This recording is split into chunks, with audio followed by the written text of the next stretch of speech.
கர்த்தருடைய ஜெபத்தினாலும் கர்த்தருடைய அனாதி தீர்மானம் சிநேகத்தினாலும் 13 நாள் உபவாசம் முடிப்பதற்கு தேவன் உதவி செய்திருக்கிறார். அடுத்து 14ஆவது நாள், அடுத்து 21 நாட்கள் உபவாசிப்பதற்கு தேவன் தாமே பலத்தை கொடுப்பார். ஹல்லேலூயா, சோதரம்.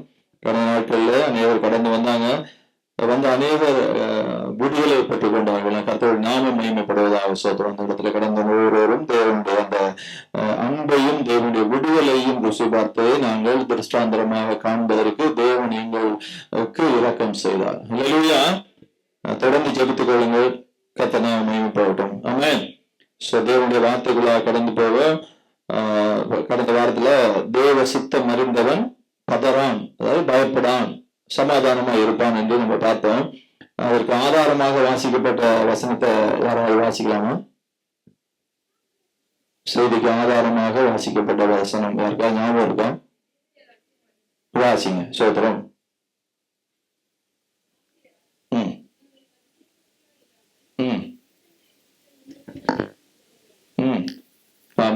அப்போ கர்த்தருடைய சித்தம் இன்னதென்று உணர்ந்து கொள்ளுங்கள். ஹல்லேலூயா.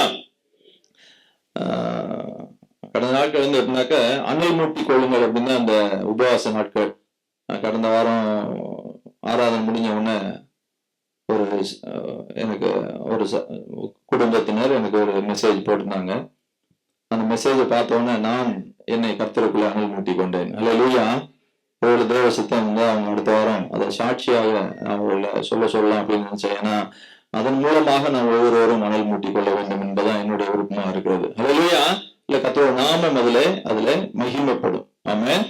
சோத்திரம். இப்ப பார்த்தோம், அதுல வசனத்துல வாசிக்கும் பொழுது கர்த்தருடைய சித்தம் இன்னதென்று உணர்ந்து கொள்ளுங்கள் பார்க்கும் பொழுது, கடந்த வாரத்துல பார்த்தோம் தேவனுடைய சித்தம் 3 வகை, அதாவது சித்தம் என்பதிலே 3 வகையான சித்தங்களை பார்த்தோம். தேவனுடைய பரிபூர்ண சித்தம், அதாவது தேவனுடைய எக்ஸாக்ட் பிளான் ஆன பர்சன். என்னுடைய வாழ்க்கையில பார்த்தோம்னா தேவன் எனக்கு என்ன ஆகணும், நான் என்ன ஆகணும் அப்படின்னு எக்ஸாக்டா பிளான் பண்ணி வச்சிருந்தாரோ அதுக்கு நான் ஒப்பு கொடுத்து நான் அதை நிறைவேற்றுவது தேவனுடைய பரிபூர்ண சித்தம். இன்னும் பார்த்தோன்னா பரிபூர்ண சித்தத்திலையும் அநேகமான அதாவது இன்னும் சொல்ல போனா பாடுகள் வரும்.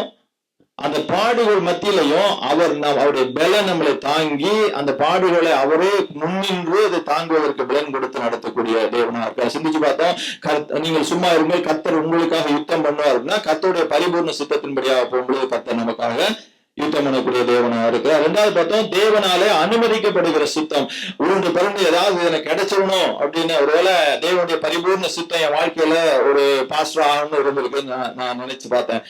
இடையில வந்து கொஞ்சம் காசெல்லாம் சம்பாதிக்கணும், அப்படி கொஞ்சம் நல்லா லாவிஷா இருக்கணும் அப்படின்லாம் நினைச்சதுனாலதான் இங்க வந்து சில இந்த ஒரு 3 வருடம் என்னை வந்து புடமிடுவதற்கு தேவன் அந்த புடமிட்டார். அந்த புடமிடப்பட்ட நாட்கள்ல வந்த அந்த கஷ்டங்களை எல்லாம் நானே அதை சகித்துக் கொள்ளும்படியாக, நானே அதை தாங்கும்படியாக தான் விட்டு விட்டார் என்னை, அப்படிதான் சொல்ல முடியும். ஆனாலும் தேவன் அவருடைய பாதையில நம்ம கொண்டு வந்து நிறுத்தி இருக்கிறார். இல்ல இப்ப கூட நினைக்கலாம், நான் ஒரு இன்ஜினியர் ஆகணும்னு நினைச்சது தேவ சித்தமா இருந்தேன்னா நான் ஒரு டாக்டர் ஆகணும்னு வந்து அவர்கிட்ட போராடினாலும் எனக்கு கொடுத்துருக்கலாம். அந்த டாக்டர் நான் படிக்கிறதுலயும் வேலை பார்க்கறதுலயும் வர்ற அந்த போராட்டங்களை நான் தான் சகித்தாக வேண்டும். அப்போ தேவனால் அனுமதிக்கப்படுகிற சித்தம் நம்ம முரண்டு பிடிக்கிறதுனால. 3வதாக சுய சித்தம்னு பார்த்தோம். டோட்டலா எல்லாத்தையும் தேவன் என்ன சொல்ல அதெல்லாம் கேட்க மாட்டேன் விட்டுட்டு நானே என்னுடைய வழியில ஓடி என்னுடைய காரியங்களை தேர்ந்தெடுத்துக் கொள்வது சுய சித்தம் என்று பார்த்தோம். சோத்திரம். ஆமென்.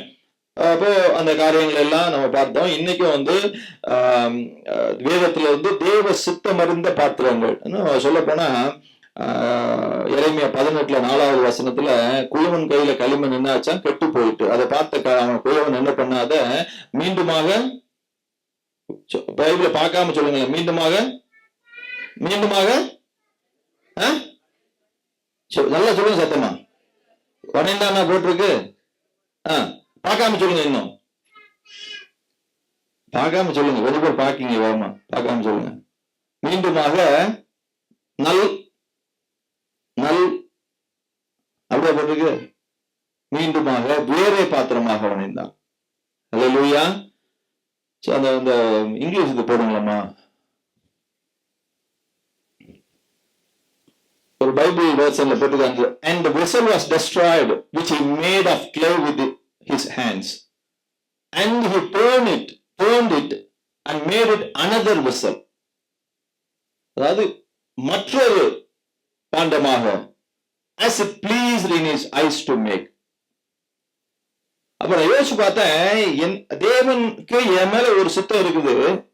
நான் கொஞ்சம் முரண்டு பிடிக்கும் போது, அது சரியில்லாம அவர் பிளானை விட்டு போகும்போது என்ன பண்றாருன்னு மீண்டும் அதை குழைச்சு, மீண்டும் கால்கிட்டெல்லாம் மிதிச்சு, திரும்பியும் அதுல இருக்க தேவையில்லாத காரியத்தெல்லாம் எடுத்துட்டு வேறொரு பாத்திரமாக வணைகிறார்.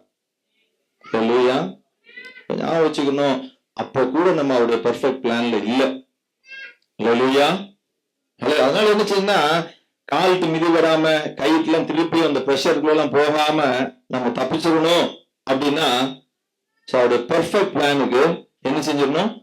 ஒப்பு கொடுத்துடணும். எத்தனை பேர் ஆமீன்னு சொல்ல முடியும் இந்த மாலை வேலையில? அல்லேலூயா. ஒப்பு கொடுக்கிற பாத்திரம் வந்து எப்படின்னா, உபத்திரவப்படாமல் கடந்து போவதற்கு தேவன் உதவி செய்யக்கூடியவராக இருக்கிறார். சோத்திரம். அல்லேலூயா. ஆமென். அப்போ இன்னைக்கு கூட ஒரு 3 காரியங்களை நம்ம பார்ப்போம். தேவ சித்தம் அறிந்த 3 பாத்திரங்கள், 3 பேர் நம்ம பைபிள்ல இருந்து பார்ப்போம். அவங்க எப்படின்னாக்க, என்ன எதிரான கடினமான சூழ்நிலைகள் இருந்தாலும் அந்த சூழ்நிலைகளுக்கும் எதிரான சூழ்நிலைகளுக்கு மத்தியில சமாதானத்தோடு பதறாமல்னா பயப்படாம இருந்தார்கள் என்பதை வேத புத்தகத்துல பார்க்கணும். ஏன்னா அவருடைய தேவ சித்தத்தை நன்கு அறிந்திருந்த 3 அப்படின்னு நம்ம பார்க்க போறோம். அதுல இன்னும் சொல்ல போனா, தேவ சித்தமிருந்து நாம் நடக்கும் பொழுது நாம் எந்த சூழ்நிலையிலும் சமாதானத்தோடு நடக்க முடியும் அப்படிங்கிறத இதுல இருந்து அறிந்து கொண்டு நாம் நம்மை தேவ சித்தத்திற்கு சமர்ப்பித்து ஆசீர்வாதத்தை பெற்றுக் கொள்ள போகிறோம். ஹல்லேலூயா. ஹல்லேலூயா. முதலாவது பார்ப்போம், அப்போஸ்தலர் 2வது 27வது அதிகாரம் 24வது வசனத்துல நம்ம எல்லாரும் சொல்லிருக்கேன். முதல்ல அந்த எடுத்திருக்கிற பாயிண்ட், சீரும் கடலில் சிறிதும் பயம் இல்லாமல் பிரயாணித்த பவுல். என்ன சொல்லுங்க? சீருகிற கடல்ல கொஞ்சம் கூட சிறிதும் பயம் இல்லாமல் பிரயாணம் செய்த பவுல். வாசிங்க அப்போஸ்தலர் 2:24.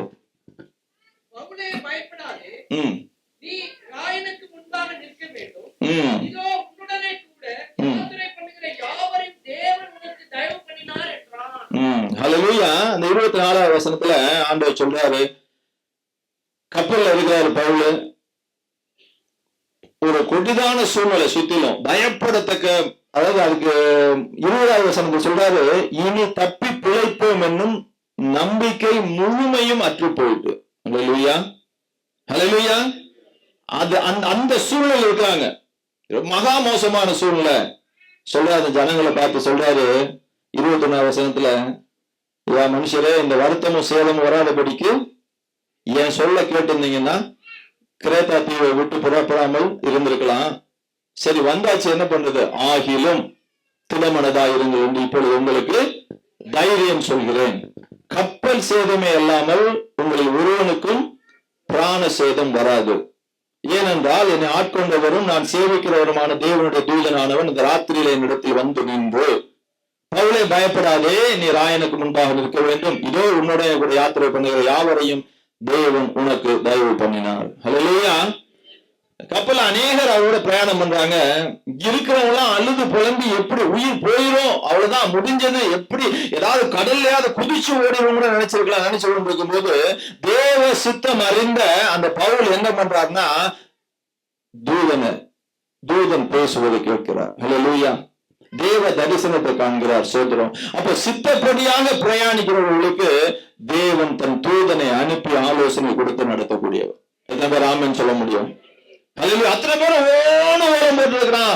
ஆனா பாருங்க, அந்த கூட்டத்துலதான் பவுல் இருக்கிறாரு. பவுல் சமாதானமா அங்க தேவ தரிசனத்தை காணக்கூடிய, தூதனை அவன் தரிசிக்கக்கூடிய, தூதனிடமிருந்து ஆலோசனையை பெற்றுக் கொள்ளக்கூடிய, தூதன் கொண்டு வருகிற செய்தியை அறிந்து கொள்ளக்கூடியதாக இருக்கிறார். ஹல்லேலூயா. பவுல் புரஜாதிகளுக்கு தேவ சித்தப்படியாக புரஜாதிகளுக்கு இயேசுவை அறிவிக்க தெரிந்து கொள்ள தேவ சித்தப்படி தெரிந்து கொள்ளப்பட்ட அப்போஸ்தலன். ஹல்லேலூயா. பிரயாணப்படுறாங்க. அந்த வசனத்தை சொல்லிருக்கு 24 வாசிக்கும் போது, யாருக்கு முன்னாடி? ராயனுக்கு முன்பாக நிற்க வேண்டும். பவுல் சொல்றாரு, என் சொல்லை கேட்டிருந்தால். ஹல்லேலூயா. ரொம்ப பேர் சொல் கேட்காதனாலதான் பல்லு போயிருது. அப்படித்தானே? இந்த ஊர்ல பல்லுக்கெல்லாம் ரொம்ப காசு கொடுத்து செலவழிக்கணும். அப்ப என்ன செய்யணும்? சொல்ல கேட்டோம்னு சொல்றோம். ஆண்டோட சொல்ல. அல்லேலூயா. அப்போ கேட்டிருந்தீங்கன்னா கிரேத்தாத்தை விட்டு கிளம்பி இருக்க வேண்டாமே. என்ன செய்யணும்? தேவ மனிதர்கள் சொல்வதை, வேதத்திலிருந்து சொல்வதை கேட்டு தப்பி, அதாவது அழிவுக்கு தப்பி, பிரச்சனைகளுக்கு தப்பி, இழப்புக்கு தப்பி நம்ம பயமின்றி பிரயாணிக்க முடியும் சோதரம். அல்லேலூயா. ஆண்டவர் சொல்ற, கர்த்தர் சொல்றாரு பாருங்க ஒரு இடத்துல, இதே மாதிரிதான் சொல்றாரு. என் சொல்ல கேட்டு இருந்தா, கர்த்தர் ஒரு இடத்துல என் சொல்ல கேட்டு இருந்தீங்கன்னா அப்படின்னாரு. எங்க தெரியுமா? ஏதேன் இடத்துல புடிங்கி தின்றாங்க சடக்குன்னு. குறிப்பிட்ட மரத்தின் கனியை புசிக்க வேண்டாம் என்று என்ன கேட்டீர்களா? கேட்க மாட்டோம் நம்ம. அவன் ஆதி தகப்பன் கேட்டிருந்தாங்க, நம்ம நிம்மதியா இருந்திருப்போம். ஆண்டவரை இயேசு கிறிஸ்துவின் சிலுவையில் அடிக்க வேண்டாம் இல்லையா? ஆனா நம்ம எப்படின்னா அந்த கேட்க தவறுறோம். ஈவன் நான் சொல்றேன், God speaks with each and everyone. ஒவ்வொருவருடைய எல்லா நேரங்களையும் ஆண்டவர் பேசக்கூடியவர் தான் இருக்கிறார். ஆனா நம்ம செவி அதை கேட்கும்படியாக விருத்த சேதனம் அடைந்திருக்கிறதா? அல்லேலூயா. இது ஆண்டவர் தான் பேசுறாரா இல்ல வேற யாராவது பேசுறாங்களா அப்படிங்கிறதுக்கு நம்ம செவி என்ன இருக்கணும்? It should be circumcised. பரிசுத்தமாக இருக்க வேண்டும். தேவனுடைய சத்தத்தை கேட்பதற்கு சோதரம். பேசிக்கிட்டு தான் இருக்கிறார். ஆலோசனை எப்படியாவது கழுதையை கொண்டு பிழையாமட ஆண்டவர் பேசுற தேவனா இருக்கிறார் சோதரம். அல்லேலூயா. அல்லேலூயா. அந்த கழுதையை கொண்டே பிழையாமட பேசினார்னா, he is speaking with each and everyone who committed to Jesus. ஆண்டவர் முன்பாக சமர்ப்பித்த அத்தனை பேருடைய ஆண்டவர் இடைப்பட்டு கொண்டு இருக்கிறாரு. பட் நம்ம என்ன பண்ணலன்னா, அதை அசட்டை பண்ணி விடுவதால நம்ம அவருடைய வார்த்தைகளை கிரகிக்க முடியாம இது தேவன் தான் பேசுகிறாரா என்று அறியாமல் போய்விடக்கூடிய சூழ்நிலை இருக்கிறோம். அல்லேலூயா. சொல்றாரு பவுல் பாருங்க, தென்றல் மெதுவா வீசுறதான். வசனம் போட்டிருக்கோம், அந்த 13 வசனம். தென்றல் மெதுவா வீசுறதுன்னு அதை பார்த்தோம். சில நேரத்துல அப்படியே போவோம், அப்படி கடினமா இருக்கும் சில காரியம் முயற்சி செய்யும் பொழுது. அப்ப பார்த்த ஒருத்தர் வந்து அந்த காரியம் நடக்கும்படியாக நமக்கு ஒரு வழியை காட்டுவாரு. நம்ம நினைச்சிருவோம் இதாயா வழி அப்படின்னு பிரவேசிப்போம், பயணிப்போம். அங்க வச்சிருப்பான் குழி, வேடன் கண்ணியை வைத்திருப்பான். அல்லேலூயா. அல்லேலூயா. எந்த ஒரு முயற்சி எடுத்தாலும் சரி, எதற்காக நாம் பிரயாணம் பண்ணாலும் சரி, எந்த ஒரு காரியத்திற்காக நாம் கடந்து போனாலும் சரி, யார் வழிகாட்டினாலும் சரி, முதலாவது என்ன செய்யணும்னா அந்த வழிகாட்டுதல் சொல்றதை கேட்டுட்டு உடனே நம்ம அடுத்த ஸ்டெப்பை வைக்காம we have to pray. ஹல்லேலூயா. நம்ம செபிக்கும் பொழுது ஆண்டவர் என்ன செய்வார் தெரியுமா? ஒருவேளை அந்த மனுஷனோ மனுஷியோ சொன்ன காரியம் இல்ல வேதத்துல வாசித்த காரியம் அதற்கு ஒரு கன்ஃபர்மேஷன் கொடுப்பார் நமக்கு. எத்தனை பேர் விசுவாசிக்கிறீங்க? எத்தனை பேர் விசுவாசிக்க முடியும்? நான் சமீபம் அந்த 2-3 நாள் இல்ல 4-5 நாள்ல உணர்ந்த அந்த காரியத்தை ஒரு கூட்டத்தை பேசுறேன், ஒரு காரியத்தை சொல்றாங்க, நான் ஆண்டவர் சமூகத்துல உட்கார்றேன். ஆண்டவர் அதுக்கு அழகா ஒரு பதில கொடுத்தாரு சோதரம். அல்லேலூயா. அப்போ நான் ஆண்டவர் கொடுக்கிற அந்த ஆலோசனையானது எப்படி இருக்கும் தெரியுமா? சமாதானம் மிகுந்ததாக இருக்கும் சோதரம். எத்தனை பேர் ஆமென் சொல்ல முடியும்? அல்லேலூயா. ஏன்னா ஆண்டவருடைய பிள்ளையாக நம்ம இருக்கிறபடியால யாராவது நம்ம பிள்ளை கீழே விழுந்து மூக்கு உடைஞ்சி கை கால் உடைஞ்சி கால் எல்லாம் உடைஞ்சி இருக்கணும்னு யாராவது விரும்புவோமா? நிச்சயமா விரும்ப மாட்டோம். அல்லேலூயா. நம்ம சாதாரண இந்த உலகத்துல இருக்கிற ஒரு மாம்சமான தகப்பனாகிய நம்மளே அவ்வளவு கவனமா இருக்கும் பொழுது, உலக தோற்றத்திற்கு முன்பாகவே நம்மை உருவாக்கி நமக்காக ஜீவனை கொடுத்த நம்ம ஆண்டவர் நம்ம மேல எவ்வளவு கரிசனையாகவும் கவனமாக இருப்பார். சோத்திரம். இருக்கிறாரா? இருக்கிறாரா? சத்தம் வர மாட்டேங்க. ஹல்லேலூயா. ஆமென். இப்போ சொல்றான், அதாவது அப்படி நடக்கிற மாதிரி தெரியும். இதான் நயங்காட்டுனான். எங்க நயங்காட்டுனா? ஏதேன் தோட்டத்துல. நல்லா இருக்குமியா, கண்ணெல்லாம் திறந்துருமியா. அவன் என்ன பண்ணிட்டான் தெரியுமா? கண்ணை திறக்கணும்னு சொல்லி நம்ம எல்லாரும் கண்ணையும் குருடாக்கிட்டான். ஹல்லேலூயா. ஹல்லேலூயா. கவனமா இருக்கணும். கர்த்தர் சொல்றாரு பாருங்களேன். அங்க இது நான் யோசிச்சு பார்த்தேன். தென்றல் மெதுவா வீசுறதுன்னு கிளம்பிட்டீங்களையா? கர்த்தர் சொல்றாரு ஏதேன் தோட்டத்துல, பார்க்கிறதுக்கு பளபளப்பா நாக்குக்கு ருசியா இருக்குன்னு கை நீட்டி பறிச்சு சாப்பிட்டீங்களப்பா. ஹல்லேலூயா. அதாவது ஈஸியா கிடைச்சிருது, குறுக்கு வழியில கிடைச்சிருது, ரொம்ப அழகா இருக்குது, ரொம்ப நல்லா இருக்குது, பார்ப்பதற்கு எல்லாமே பரபரப்பா இருக்கும். ஆனா நம்முடைய வாழ்க்கைக்கு ஒத்து வராத காரியங்களை நாம் உதறி தள்ள வேண்டும். சோத்திரம். ஹல்லேலூயா, ஹல்லேலூயா. பவுல் சொல்றாரு, எல்லாவற்றையும் அனுபவிக்க எனக்கு அதிகாரம் இருக்கு, ஆனா எல்லாம் எனக்கு தகுதியா இருக்காரு. ஹல்லேலூயா. தகுதி இல்ல.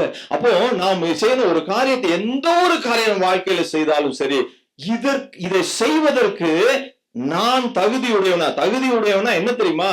ஆண்டோடைய பிள்ளையாகிய நான் இதை செய்யலாமா செய்யக்கூடாதா? ஹல்லேலூயா. அப்போ தகுதி இல்லாத காரியங்களை நாம் செய்வதிலிருந்து நாம் விலகி நிற்க வேண்டும். ஹல்லேலூயா. வேதம் என்ன சொல்கிறது? டெய்லி பிராக்டிஸ் பண்ண வேண்டியதான். ஒலிம்பிக்ஸ் இப்ப வரப்போகுது அடுத்து. அதெல்லாம் வேண்டாம். இந்த இப்ப டீ குடிச்சிருக்காங்களா இங்கிலாந்துல? T20 மேட்ச் நடக்குது. நாளைக்கு மேட்ச் ஆரம்பிக்குதுன்னா, டோர்னமெண்ட் ஆரம்பிக்குதுன்னா, இன்னைக்கு 4 பேரை கூப்பிட்டு அனுப்புறாங்களா? அவன் 2-3 மாசம் விளையாண்டே கிடக்கான். கிரவுண்ட்ல தான் கிடக்கான். கிரவுண்ட்ல ஊர்ல கிரவுண்ட்ல படுத்த கிடக்க இப்படித்தான் கிடக்குறான் இல்லையா? அப்போ அனுதினமும் பிராக்டிஸ். தேவனுடைய வார்த்தை. அவன் ஃபைனல்ல போய் ஜெயிக்கணும், அவன் மேட்ச்ல ஜெயிக்கணும். அப்போ பிராக்டிஸ், கீப் ஆன் பிராக்டிசிங். தொடர்ந்து பிராக்டிஸ். தேவனுடைய வார்த்தைய தொடர்ந்து, ஏன்னா முதல் நாளே 6 அடிச்சான் இல்ல, வந்து விளையாண்டு பார்ப்பான், பந்து போட்டோன்னு ஃபாஸ்டா வரும், அடிச்சு பார்ப்பான். அடுத்த நாள் அடி பிராக்டிஸ், இன்னும் ஃபாஸ்டா போடு. அப்ப ஆண்டோட வார்த்தையை நம்ம பிராக்டிஸ் பண்ணும்போது, பிராக்டிஸ் பண்ண we will be an overcomer. ஹல்லேலூயா. நாம ஜெயம் கொண்டவர்களாக இருப்போம். சோத்திரம். ஹல்லேலூயா. நாம் ஜெயம் கொள்கிறவர்களாக நம்ம காணப்படுவோம். எத்தனை பேர் ஆமென் சொல்ல முடியும்? ஹல்லேலூயா. அந்த கடைசியா நான் மரிக்கும் போது இல்ல, என் வாழ்க்கையில நான் ஆண்டவர் வார்த்தையை அனுதினமும் இப்பொழுதே கடைபிடிக்கும் பொழுது நிச்சயமாக மிக சமீபமாக நான் ஜெயம் கொள்ளும்படியாக தேவன் எனக்கு உதவி செய்வார். ஹல்லேலூயா. அழிந்து போகிற கோப்பை, அந்த கோப்பை இவங்களே வச்சிருக்கான். 11 விளையாடுதான், ஒரு கோப்பை தான், 11 கோப்பை கொடுத்தான் பரவாயில்ல. அது எங்கே வருது? அதுக்கு போய் அடிச்சு விளையாண்டு அவ்வளவு ட்ரை பண்றான். நீங்களும் நானும் என்னதுமா எத்தனை கிரீடங்களை வாங்க போறோம்னு வேத புத்தகத்தை வந்து படிச்சு பாருங்க. சோத்திரம். ஹல்லேலூயா. அந்த கிரீடங்களை நமக்கு தேவன் கொடுப்பதற்கு ஆயத்தமா இருக்கார். அந்த கிரீடத்தை நான் வாங்குவேன். ஹல்லேலூயா. அந்த ஒரு இலக்கோடு கூட நம்ம ஓட வேண்டும். சோத்திரம். ஹல்லேலூயா. சில பேர் வாழ்க்கையில அனுபவிக்கிற போராட்டங்கள், கஷ்டங்கள், இதுக்கெல்லாம் காரணம் பார்க்க அழகா, அனுபவிக்க ஆனந்தமா இருப்பதை செய்யறதாலதான். சோத்திரம். அப்போ தென்றல் அடிக்குது ஒரு மாதிரி தெரியுது அப்படின்னா கவனம் செலுத்தணும் அதுல. ஹல்லேலூயா. ஒரு நிதானித்து பார்க்கணும். நான் ஒண்ணு தேவ சமூகத்துல பாருங்களேன், அவன் சொல்றான், கவலைப்படாதீங்கப்பா பவுல், நீங்களும் நானும் செபிக்கிற மனுஷனா இருந்தேன்னா நம்மளால சொல்ல முடியும் தைரியமா, கவலைப்படாதீங்க. ஹல்லேலூயா, ஹல்லேலூயா. செபிக்கிறவன் சொல்லுவான் போயிட்டு கவலைப்படாதீங்க. செபிக்கிறவன் சொல்லுவான் உனக்கு விடுதலை. எத்தனை பேர் ஆமென் சொல்ல முடியும்? ஜெபிக்கிறவன் போய் சொல்லுவான் உனக்கு சமாதானம் உண்டாகுமா உண்டாகாதா? ஹல்லேலூயா.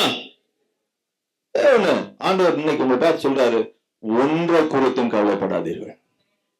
ஹல்லேலூயா. சூழ்நிலை எப்படினாலும் இருக்கட்டும், ஈரோ கிளிதம் சுத்தி அடிக்குது காத்து, கரை சேருவோமா, கரை தப்பி பிழைப்போமான்னு இன்னைக்கு இருக்கலாம். ரொம்ப பேர் நினைச்சிட்டு இருக்கலாம். பிள்ளைங்க வாழ்க்கையில இருக்கலாம், கணவன் மனைவிக்கு இடையில இருக்கிற உறவா இருக்கலாம், நம்ம வேலை காரியமா இருக்கலாம், சொல்லட்டி அடிக்கிறமா இருக்கலாம். ஆனா ஒன்று செய்யுங்க, கர்த்தருடைய சத்தத்தை கேட்க உங்களை ஆயத்தப்படுத்திக் கொள்ளுங்கள். நம்ம எப்படி கேட்கலாம் அப்படிங்கறத நம்ம அடுத்த வாரம் தான் பார்க்க போறோம். ஹல்லேலூயா. சோத்திரம். இப்போ தேவன் சொல்ற இன்னைக்கு எதை குறித்து நீங்க என்ன பண்ணாதீங்க, கவலைப்படாது. ஒன்றை குறித்து கவலைப்படாம என்ன செய்யுங்க, நீங்க சோத்திரத்தோட கூடிய செபத்தோடு நீங்க விண்ணப்பம் பண்ணுங்கள். ஹல்லேலூயா.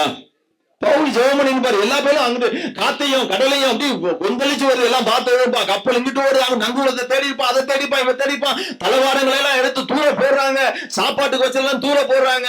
பவுல் என்ன பண்றாரு? தூதனை கண்டு கொண்டு இருக்கிறார். சோத்திரம். தூதன் சத்தத்தை கேட்டுக்கொண்டு இருக்கிறார். சோத்திரம். ஹல்லேலூயா. எதனால் நடக்கும் நம்ம வாழ்க்கையில? அப்படியே அந்த இடத்துல சூழ்நிலையில இருந்து செபிப்போமானால் நாம் பிரயாணத்தை தேவன் நேர்த்தியா வாய்க்க செய்யக்கூடியவர். ஹல்லேலூயா. சிலர் ஆகிலும் எல்லாம் இருக்கட்டும்பா, நம்ம நடக்கட்டும்பா, எல்லாம் நடக்கட்டும். இன்னைக்கு லேசா ஒரு காரியம் 27ஆம் தேதி கம்பெனி சம்பளம் போடுதுன்னா 27ஆம் தேதி பாத்துக்கிட்டே இருப்போம். காலையில இருந்து வல்லன்னு வச்சுக்கோங்களேன், கிடு கிடு கிடு கிடு நடக்கும். எதுக்கு? 28ஆம் தேதி கிரெடிட் கார்டு கட்டணும் இருக்கா? சோத்திரம். இப்போ இல்ல எங்கேயாவது ஒண்ணு கமிட் பண்ணிருப்போம். ஐயோ சின்ன விஷயம், பிள்ளை லேசா கீழே விழுந்திருக்கும். ஐயோ அதுல பிள்ளை பாதி பயந்து போயிடும். சிறு காரியமா இருக்கும். தேவனிடம் செலுத்துவோம், தேவன விண்ணப்பங்களை செலுத்துவோம். சொல்றாரு என்னதான் நடக்கட்டும்பா. ஒரு மேனேஜர் வந்து கொஞ்ச நாளா வேலை வாரிட்டு போயிருப்பாரு. அன்னைக்கு போன பாத்ரூமுக்கு 25 தடவை போயிருப்போம். மேனேஜர் சொல்றாரு நமக்கு என்ன, கர்த்தர் நம்ம கூட இருப்பாரு. ஹல்லேலூயா, சோதரம். திடமனதா இருங்கள். தைரியம் சொல்றாரு. எத்தனை பேர் தைரியம் சொல்ல முடியும்? இன்னைக்கு தைரியம் இழக்கக்கூடிய வகையில தான் நம்ம வந்து அநேகரை நம்ம அப்ரோச் பண்ணிடுறோம். தைரியம் சொல்றான் சோதரம். கப்பல் சேதம் தான்பா வரும், உங்களுக்கு ஒருவனுக்கும் பிராண சேதனம் வராது. ஹல்லேலூயா, ஹல்லேலூயா. பிரச்சனை வரலாம், ஏதாவது சின்ன இழப்பு வந்துடலாம், ஏதாவது ஒண்ணு வந்துடலாம். ஆனா உங்களுடைய ஜீவனை காத்துக்கொள்ள நான் நினைச்சு பார்த்தேன், பிராண சேதம் வராது. அந்த வார்த்தையின்படி வார்த்தை வாசிக்கும் பொழுது இந்த யாத்ராமத்துல நமக்கு எவ்வளவோ இழப்புகளும் வேதனைகள் வரலாம். ஆனா உங்களுக்கும் எனக்கும் நித்திய ஜீவன் வந்து இழந்து போகாதபடி தேவன் உங்களை நீங்க தெரிந்து கொண்டிருக்கிறார். சோதரம். ஹல்லேலூயா, ஹல்லேலூயா. அதான் சொல்லு, நான் நினைச்சு பார்த்தேன் சோத்திரம். நித்திய ஜீவனை நான் எதனாலும் இழந்தாலும் பரவாயில்லாண்டு எனக்கு என்னது பிராண சேதனின் ஆத்மாவுக்கு வராம காத்து கொண்டதற்காக நான் நன்றி செலுத்துகிறேன். சொல்ல முடியுமா அந்த மாலை வேளையில?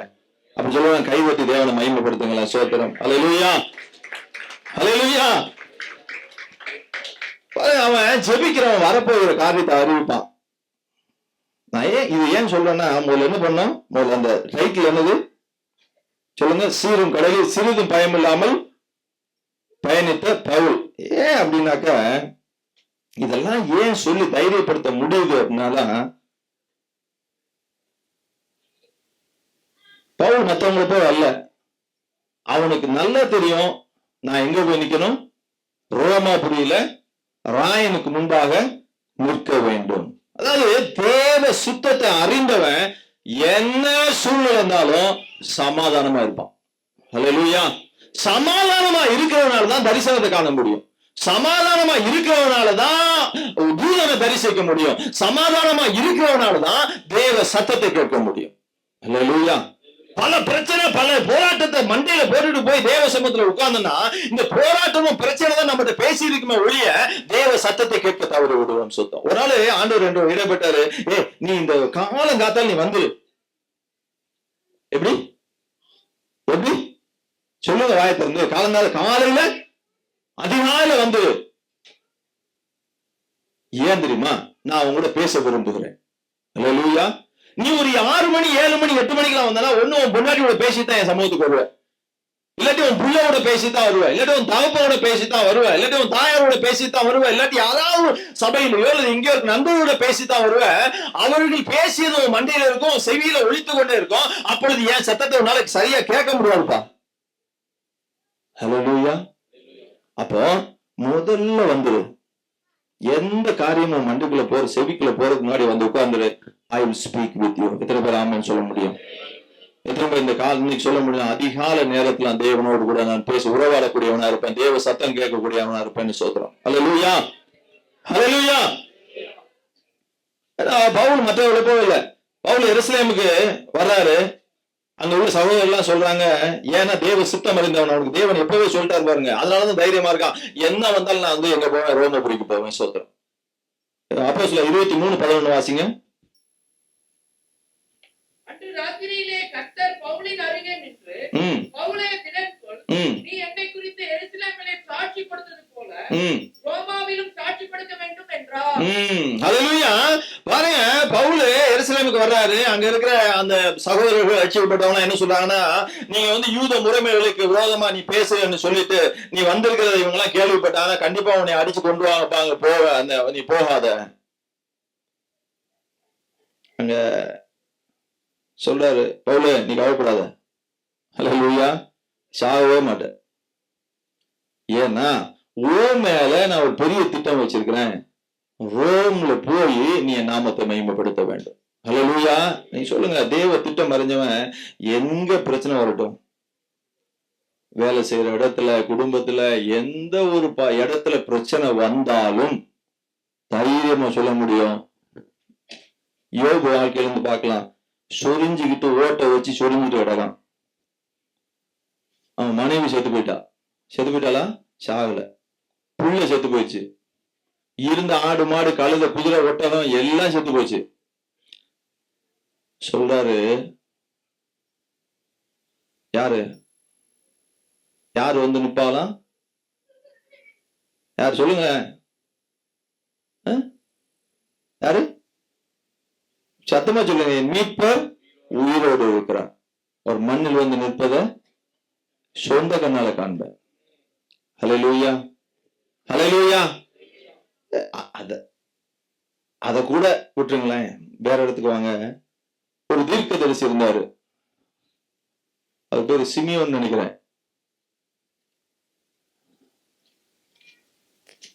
எடுத்துக்கிறேன். சோதரம் ஆண்டவரே.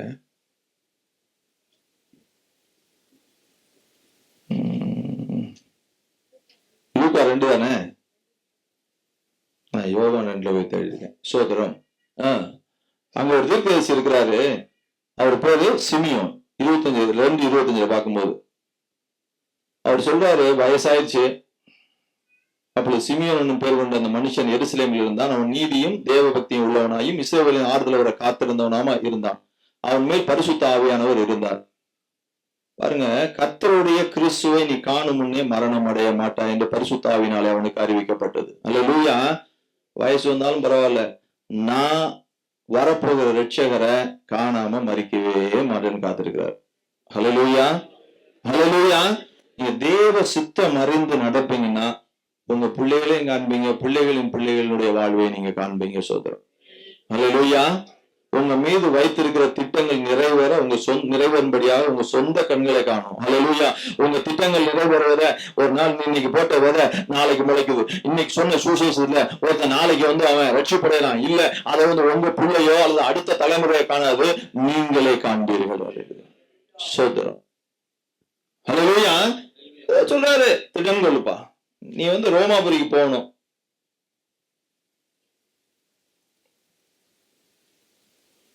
சொல்றேன், ஆண்டவர் ப்ராஃபட்டிக்கலா சொல்றாரு நம்மகிட்ட. ஆண்டவர் இந்த கூட்டத்துல கல்விமான்கள் மத்தியில, தனவான்கள் மத்தியில, உயர்ந்த அதிகாரிகள்கிட்ட போய் என்னுடைய சாட்சியா இருக்கும்படியாக நான் தெரிந்து கொள்ளப்பட்டவர்கள் அநேகமா இருக்கிறாங்க. கரத்தை தட்டி தேவனை மகிமைப்படுத்துங்களேன். ஹல்லேலூயா, ஹல்லேலூயா. விவசாயி இருக்கான் பாத்தீங்களா? விவசாயி என்ன பண்ணுவான்னா, அந்த கதிரை அறுத்து நம்ம கதிர மணிகளை எல்லாம் சேர்த்துட்டு அதுல கொஞ்சம் நல்ல மணிகளை எடுத்து என்ன செஞ்சு வைப்பான், அடுத்து விதைப்பதற்கு எடுத்து வச்சிருப்பான் இல்லையா? ஹல்லேலூயா. அப்படியாக அநேக நல்ல மணிகளை, நல்ல விதைகளை தேவன் நமக்குள்ளே வைத்திருக்கிறார். எத்தனை பேர் ஆமென் சொல்ல முடியும்? ஹல்லேலூயா. அந்த விதையெல்லாம் பாத்திரத்துக்குள்ளே கிடந்து மக்கி போயிடக்கூடாது. ஹல்லேலூயா. அந்த விதையெல்லாம் துடிப்பா இருக்கணும், ஜீவனோடு இருக்கணும். எப்ப நான் எந்த இடத்துல போய் நீ விதைக்க போறீங்க, நான் எப்படி அந்த இடத்துல முளைத்து ஒரு விருட்சமாகி இன்னும் அநேக கனிகளை கொடுக்க போற ஆண்டவரே அப்படின்னு சொல்லி ஜெபம் பண்ணணும். பிரியமானவர்களே, ஸ்தோத்திரம். ஹல்லேலூயா, ஹல்லேலூயா, ஹல்லேலூயா. என்ன செய்யக்கூடாதுங்க? அபுதாபில இருக்கனா இது வந்து குண்டு சட்டி, இந்த குண்டு சட்டிக்குள்ளேயே குதிரை ஓட்டிட கூடாது ஆண்டவரே. இல்ல இந்தியாவுக்கு போனா அங்க ஒரு சபையில குண்டு சட்டிக்குள்ளேயே குதிரை ஓட்டிட கூடாது ஆண்டவரே. ஆண்டவர்கிட்ட கேட்கணும், ஆண்டவரே what you are going to to with me, என்னை கொண்டு என்ன செய்ய போறீங்க, என் மூலமாக என்ன செய்ய போறீங்க, எங்கு செய்ய போறீங்க, இதை கேட்டுக்கொண்டே இருக்கும் பொழுது தூதன் வரும் உங்களுக்காக. ஹல்லேலூயா, ஹல்லேலூயா. நல்ல கோதுமை மணியே, நீ இப்படியாக இந்த காரியத்தை செய். ஹல்லேலூயா. நான் எப்படி பானையில இருந்து மக்கி போறதுக்காண்டி இல்ல, விதைக்கப்பட வேண்டும் ஆண்டவரே. ஹல்லேலூயா. ஆண்டவரே இயேசு கிறிஸ்து விதைக்கப்பட்டதனாலதான் நீங்க நானும் இன்னைக்கு மணிகளாக வந்திருக்கிறோம். பிரியமானவர்களே, ஸ்தோத்திரம். ஹல்லேலூயா. எத்தனை பேர் அதை எடுத்துக்கிறீங்க? நான் தேவனுக்கு பெரிய பெரிய ஆட்கள்.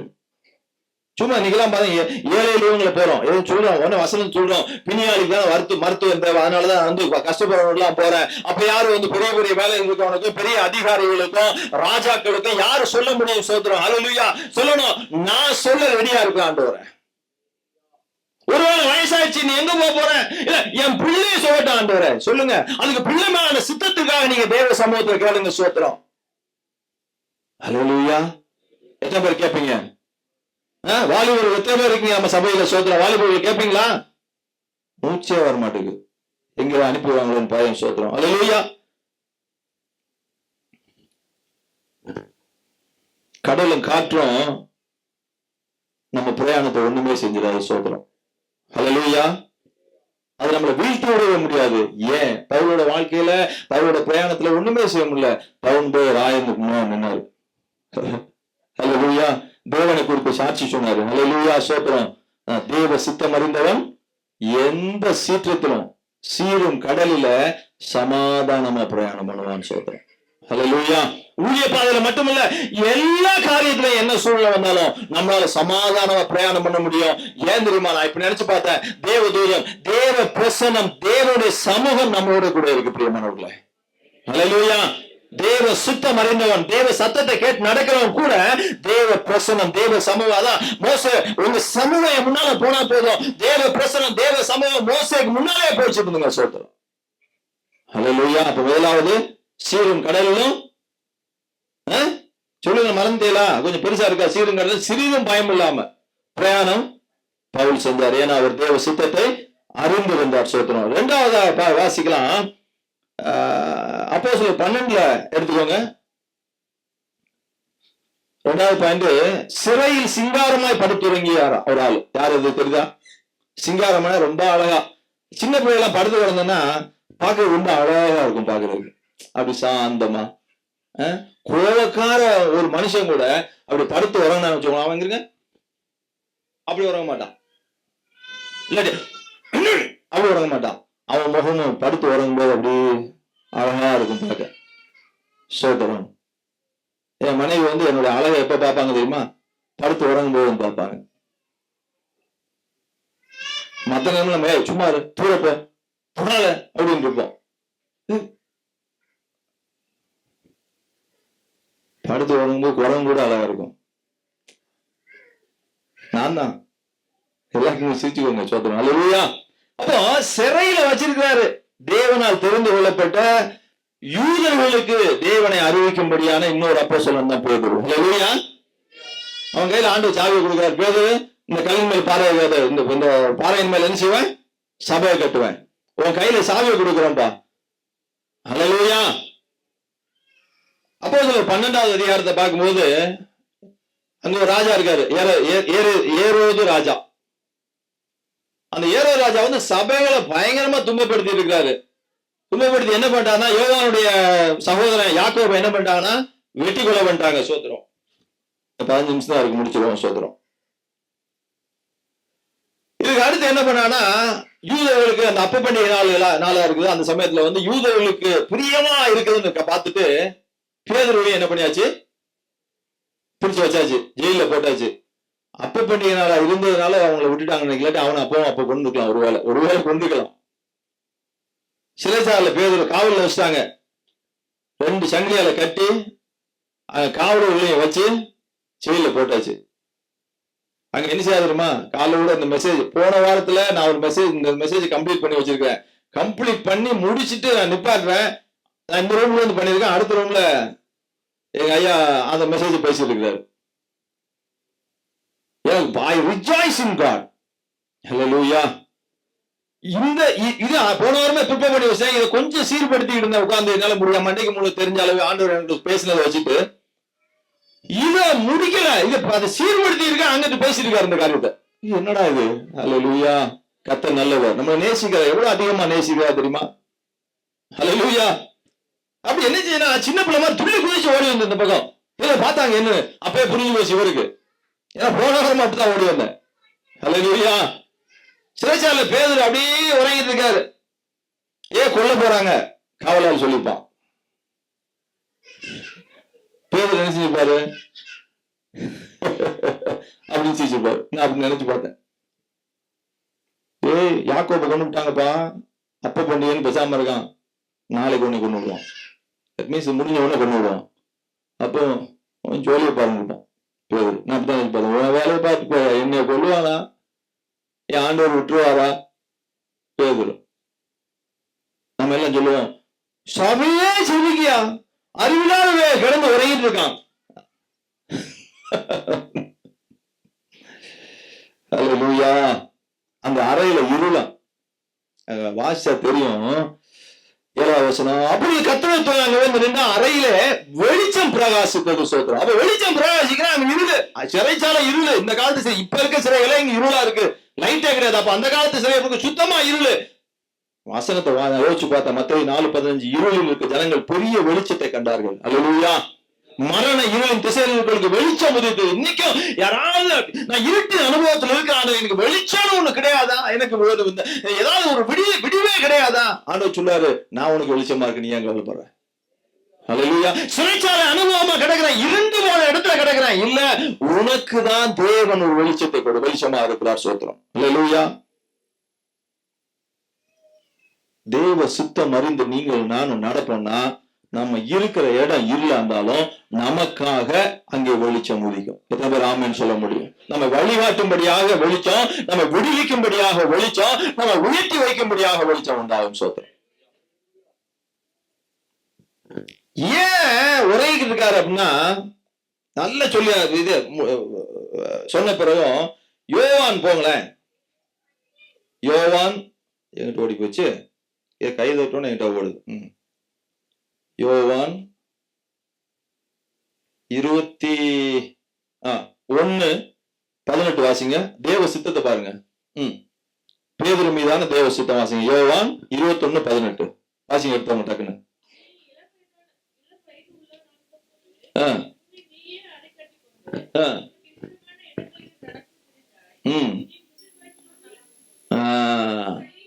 போதும் சிஸ்டர். எப்போ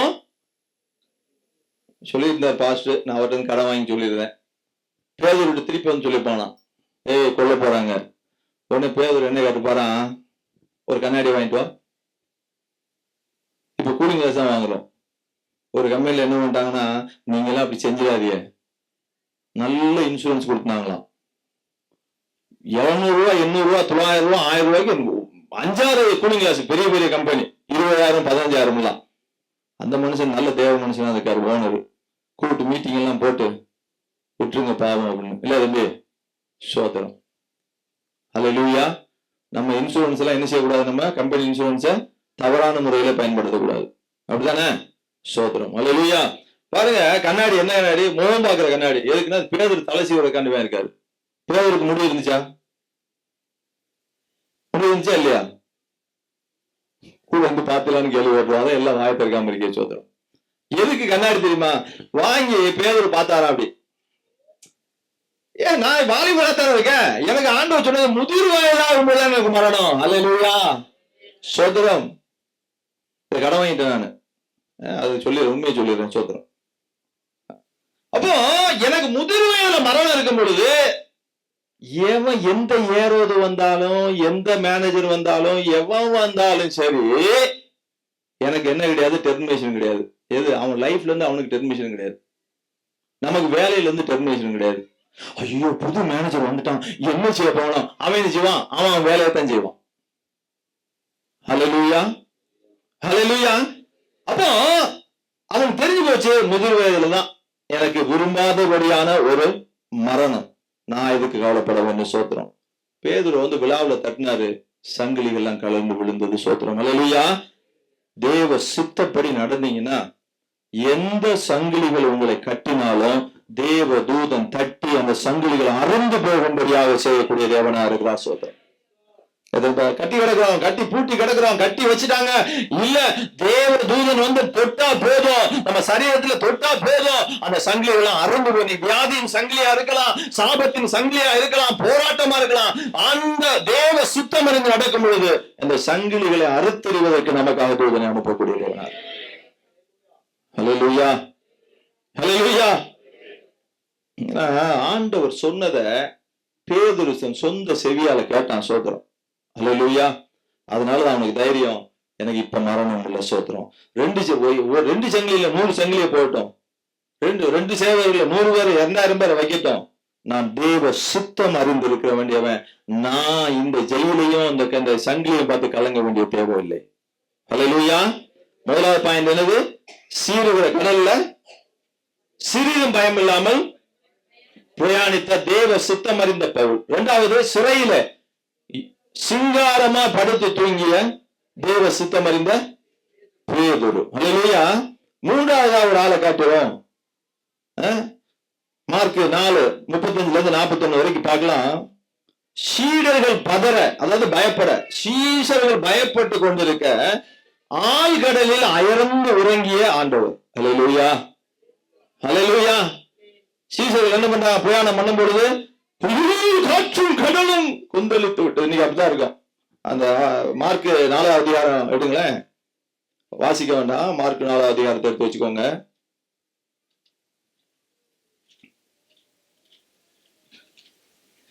மார்க் 4வது அதிகாரம் அந்த 35வது வசனத்துல பார்க்கும் பொழுது என்ன நடக்குனாக்க, சாயங்கால நேரத்துல அந்த உவமைகளால் அவர்கிட்ட சொல்லிட்டு வராரு. பல உவமைகளை, இந்த விடை குறித்த உவமைகள் எல்லாம் சொல்லிட்டு வராரு.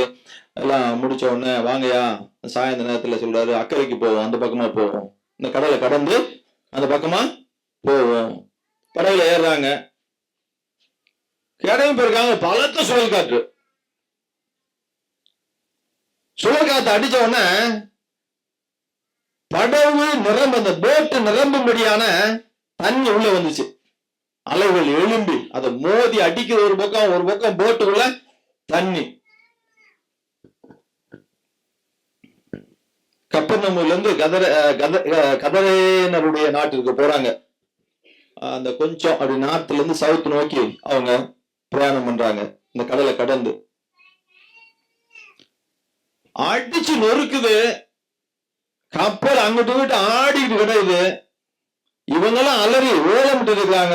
யாரு? சீஷர்கள். தேவனோட பிரயாணம் பண்ணி அநேக அற்புதங்களை ஆண்டவராய் இயேசு கிறிஸ்து செய்ததை கண்ணார கண்டு மகிழ்ந்து கழிவுடைய ஒரு அற்புதம் நடக்கும்போது நமக்கு எப்படி வரும்? ஒரு பிசாசை துரத்திட்டு வச்சுக்கோங்களேன், அப்படி நமக்கு அனல் மூட்டப்படுவோம். அல்லேலூயா. ஒரு ஆளுக்கு நம்ம போய் ஜெபம் பண்ணுறது, அவளுக்கு அற்புதம் நடந்ததுன்னா அப்படி அனல் மூட்டப்படும். ஆண்டவர்கள பெருமை இல்ல, ஆண்டவரை என்ன கொண்டு செய்றீங்க, இன்னும் பெரிய காரியத்தை செய்வீங்க ஆண்டவரை. அல்லேலூயா. என்னை தெரிந்தெடுத்த நோக்கத்தை நான் புரிந்து இன்னும் அதிகமா நான் ருசிக்கிறேன் ஆண்டவர். நமக்குள்ள எவ்வளவு அனல் மூட்டப்படுவோம். சோத்திரம். ஒரு சக்சஸ், ஒரு துப்பாக்கி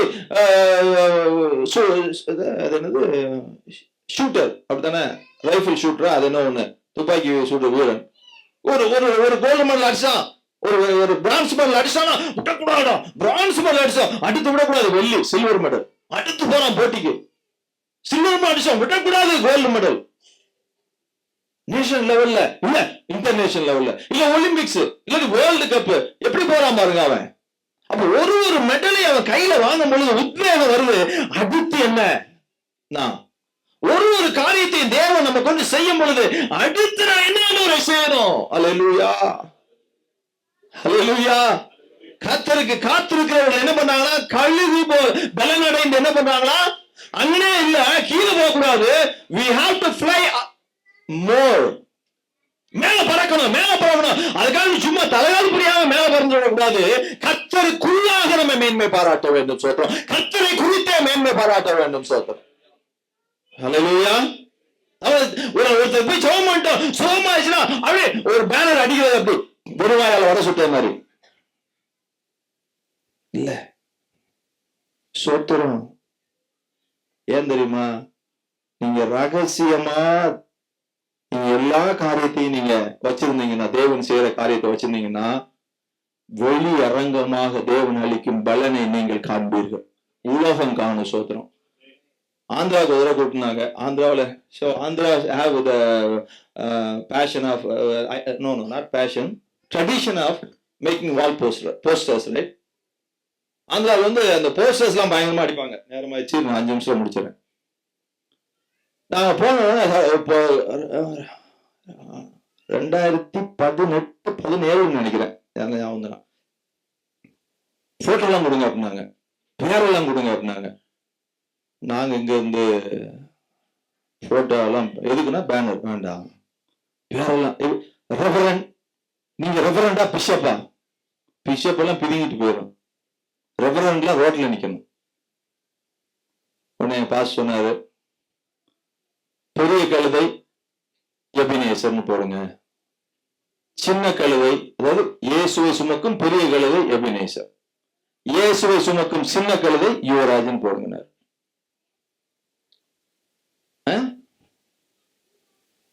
போடுவாங்களா? போடுங்க. அல்லேலூயா. இயேசு கிறிஸ்து அந்த கழுதை மேல ஏறினதுனாலதான் பட்டுக்கம்பளத்து மேல நடந்து போச்சு. பிரியமானவர்களே, சோதரம் அதுக்கு வரவேற்பு. இல்லாட்டி நாரதுன்னு சொல்லி வெளியே நிப்பாட்டுவான். நீங்களும் நானும் நாற்றம் எடுத்தவர்கள், ஆனால் இயேசு ஏறியதால இன்னைக்கு நறுமண வீசக்கூடியவர்களா இருக்கும்.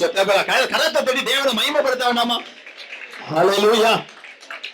உள்ள பெருமை இருமல் வந்துடும், நிக்கவே நிக்காது. அல்லேலூயா. யாரையும் விமர்சிக்கல, நாம் அப்படி இருக்கக்கூடாது. சோத்திரம். நம்மை கொண்டு தேவன் வல்லமையான காரியங்களையும் பெரிய காரியங்களையும் செய்யணும் அப்படின்னா தன்னைத்தான் தாழ்த்துகிறவன் தாழ்மை உள்ளவனுக்கோ பெருமை உள்ளவனுக்கு துப்பாக்கி ரெடியா இருக்கும். அல்லேலூயா. அல்லேலூயா. ஏன் சொல்லுனா, ரெய்னாட் போங்க எவ்வளவு பெரிய ஊழியத்தை செய்த மனுஷர். கடந்த நாட்கள பேசிட்டு இருக்கிறோம், அவர் புக்கையும் படிச்சிருக்கேன். சோத்திரம். அல்லேலூயா. இவங்க ஒரே சத்தம். யாரு? கப்பல் இந்த பிரயாணத்துல யாரு? சீஷர்கள். அங்க நம்ம ஐயா அப்படியே தலையெல்லாம் வச்சு சுகமா தூங்கிட்டு இருக்காரு. எப்படின்னா அங்க ஏர்கூலர் அடிச்சுட்டு இருக்கு. அவருக்கு ஏர்கூலர், இவங்களுக்கு எல்லாம் அலையா தெரியுது, அவருக்கு எப்படின்னா அந்த அலையெல்லாம் வந்து அப்படி ஏர்கூலர்ல இருந்து அப்படியே வந்து பெசுலாம் தண்ணி அப்படி சுகமா தூங்கிட்டு இருக்காரு. அல்லேலூயா. ஏன் தெரியுமா? He knows, Jesus Christ knows this sea and this wind cannot take my life away. ஹல்லேலூயா. இந்த கடலும் அலையும் இந்த காற்றும் என்னுடைய உயிரை எடுக்க முடியாது. ஏன்னா எனக்காக பிதா ஒரு சித்தத்தை நியமித்து வைத்திருக்கிறார். சோத்திரம். ஹல்லேலூயா. சொல்லியிருப்பாரு, ஏய் என்னப்பா நீங்க அற்ப விசுவாசிகள, இந்த காற்றும் கடலுமா என்னை வந்து கொண்டு வர நினைச்சீங்க? இல்ல, எனக்கு ரகசியம் தெரியும். என்ன ரகசியம்? இங்க மரணமே கிடையாது. அநேக முறை சில எதிர்ப்பு வரும்போது இயேசு கிறிஸ்து அந்த இடத்தை விட்டு வேற இடத்திற்கு கடந்து போனார், ஓடி போனார். நம்ம சொல்லுவோம், இனியா வல்லாமைக்கு தேவன் தப்பிச்சு ஓடி போயிட்டாரு. இல்ல, சித்தம் நிறைவேற வேண்டும். சோத்திரம். சில நேரத்துல சித்தம் நிறைவேறா பைத்தியக்கார மாதிரி பயந்து ஒளிஞ்சுட்டு தான் இருக்க மாதிரி இருக்கும். ஆனா பிதா ஒரு அறிவாரியம் பைத்தியக்கார மாதிரி பயந்து ஒளியல. He is moving from this place to fulfill my will. Hallelujah. என்னுடைய சித்தத்தை நிறைவேற்றுவதற்காக இந்த இடத்துல கடந்து போறாயா? சோத்திரம். சொல்றாரு, ஜீவனுள்ள பிதா என்னை அனுப்புனது போல நான் பிதாவினால் பிழைத்திருக்கிறது போல அதை விட்டுருங்க. சோத்திரம். என் சித்தம் செய்கிறவன் சொல்றாரு இடத்துல, என் பிதாவின் சித்தம் செய்கிறவன் தான் செய்கிறதே என்னுடைய சாப்பாடா இருக்கு, போஜனமா இருக்குது. சமரியா ஸ்திரீ கூட இருக்கும்போது சாப்பாடு கொண்டு சாப்பிட சொல்றாங்க. இல்ல இல்ல இல்ல, பிதாவின் சித்தம் செய்வது. சொல்றாரு, ஐயனே நாங்க சாகுறது அது செஞ்சோம், நீரும் சேர்ந்து மடிந்து விடுவீங்க அப்படின்னு இருப்பாங்க. ஒருவேளை சொல்லிருக்கலாம். சொல்றாரு, இலை மரத்துல பறிச்சு தின்னதுனாலதான் செத்து போன எல்லாரும். எதை? கொய்யாக்கையா? பேரிக்கா? மரத்துல கனி புசித்ததுனாலதான் செத்தே போனிய. அப்பன்னா எனக்கு மரணம் கடல்ல கிடையாதுடா, எனக்கு மரணம் அந்த மரத்துலதான். அல்லேலூயா. சிலுவை மரத்துல. ஏன்னா மரத்துல உனக்கு வந்த சாபமானத நான் மரத்துல தொங்கி அதை நிறைவேற்ற சாபத்தை அந்த பாவத்தையும் அதெல்லாம் தீர்த்து வைக்கணும் என்பது என்னுடைய பிதாவின் சித்தமாக இருக்கிறது. சோத்திரம். அல்லேலூயா. நான் எதுக்கு இதெல்லாம் பார்த்து கலக்கம் அடைந்து கொண்டிருக்க வேண்டும்? சோத்திரம். அல்லேலூயா. உங்க மேல ஏன் மேல சித்தம் என்னது? நம்முடைய சித்தம் பரலோகத்துல தேவன் வலது பாரிசத்துல அமர்வதுதான் தேவனுடைய சித்தம். அல்லேலூயா, ஸ்தோத்திரம். நமக்கு நித்திய ஜீவனை கொடுப்பதுதான் தேவனுடைய சித்தம். இந்த உலக வாழ்க்கையிலையும் பல காரியத்துல பயந்து ஒளிஞ்சு ஓடி இல்ல. நீங்க எதுக்கு ஓடணும் தெரியுமா? நித்திய ஜீவனை காத்துக் கொள்வதற்காக ஓடணும் பிரியமானவர்களை. ஸ்தோத்திரம். அல்லேலூயா, அல்லேலூயா. கடலா என்னை விழுங்க போங்கடா. மரத்துல நான் மரணத்துக்கு என்னை ஒப்பு கொடுப்பேன். அல்லேலூயா, அல்லேலூயா. எங்க இருந்து நமக்கு உங்களுக்கு எல்லாம் மரணம் வந்ததோ அங்கதான்டா எனக்கு மரணம். மரத்துல இருந்து அவங்களுக்கு மரணம் வந்துச்சு, அந்த மரத்துலதான் எனக்கு மரணம். கவலையே படாதீங்க. ஸ்தோத்திரம். ஏன்னா சித்தம் அறிந்தவர் ஆண்டவராகிய இயேசு கிறிஸ்துவுடைய மரணம். ஏசாயா வீட்டுல போய் படிங்க. ஏசாயா 53 அதிகாரத்துல தீர்க்கதரிசி இவர் பிறக்கிறதுக்கு முன்னாடி சொல்லிட்டான். அல்லேலூயா, கவலையே இல்ல. ஸ்தோத்திரம். சித்தம் அறிந்தவனாய் எந்த சூழ்நிலையிலையும் பயம் என்கிற சத்தமே வாயிலிருந்து இருதயத்திலிருந்து வராதபடி வாழ எனக்கு உதவி செய்யுங்க. உன்னை சித்தத்தை அறிந்து கொள்ள எனக்கு கிருபை தாரும். என் மீது, என் குடும்பம், என் மீது, என் மனைவியின் மீது, என் பிள்ளைகளின் மீது, ஆண்டவரே என்னுடைய பொருளாதாரத்தின் மீது, ஆண்டவரே இருக்கிற சபையின் மீது, ஆண்டவரே சோதரம் எல்லா சோதரத்தின் மீது அந்த சித்தத்தை அறிந்து கொள்ள கிருபை கிருபை கிருபை கிருபை கிருபை ஒவ்வொருவருக்கும் பெருகட்டுமாக இந்த மாலை வேளை. ரிமதியாக்கமா ஓவல ஹௌஷியாக்கரமா சந்தரக்கமா ரிமதியாக்கன கூரியாக்கமா வரமா சகரியாக்கன வரமா. கிருபை சபையில் எல்லா பிள்ளைகளுக்கும் போராடவே கூடாதுப்பா. சுய சித்தத்தில் நடக்கூடாது, அனுமதிக்கப்படுகிற சித்தத்தில் நடக்கூடாது. தேவனுடைய பரிபூர்ண சித்தத்தில் நடக்கிற பிள்ளைகளாய், குடும்பங்களாய், சபையாய் எங்களை ஆசீர்வதிப்பீராக ஆண்டவர். பெரிய காரியம் செய்யும். துதி கன மகிமை எல்லாம் உமக்கு சொல்லும். இந்த இயேசு கிறிஸ்து நாம ஜெபிக்கிறேன் நல்ல பிதாவே. ஆமென், ஆமென். முதல்ல சொன்னபடியாக நான் உடனே அங்க கிளம்பினேன். அவங்க 10 மணிக்கு முடித்து விடுவாங்களாம்.